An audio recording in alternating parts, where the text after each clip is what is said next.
আপনি কি জানেন আপনার অস্তিত্বের সাথে এই বিশাল মহাবিশ্বের একটি গভীর এবং রোমাঞ্চকর সম্পর্ক রয়েছে? বিজ্ঞান বলছে আমরা এবং দূর আকাশের তারকারা মূলত একই উপাদানে তৈরি। আমাদের শরীরের গঠনকারী প্রধান উপাদানগুলি হল হাইড্রোজেন, অক্সিজেন, কার্বন এবং নাইট্রোজেন। এর মধ্যে হাইড্রোজেন সৃষ্টি হয়েছিল মহাবিশ্বের শুরুতে, বিগ ব্যাংয়ের সময়।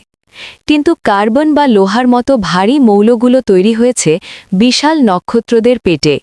নক্ষত্রের মৃত্যুর সময় হওয়া সুপারনোভা বিস্ফোরণ এই উপাদানগুলিকে মহাকাশে ছড়িয়ে দেয়।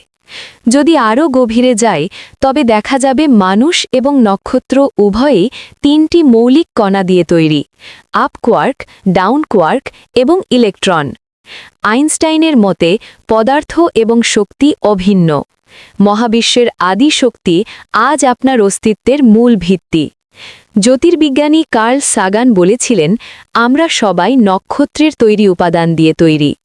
আমরা কেবল মহাবিশ্বের অংশ নই, আমরাই হলাম মহাবিশ্বের সজাগ রূপ। ভিডিওটি ভালো লাগলে লাইক দিন এবং এমন আরও বিজ্ঞান ভিত্তিক ভিডিও পেতে সাবস্ক্রাইব করুন। ধন্যবাদ।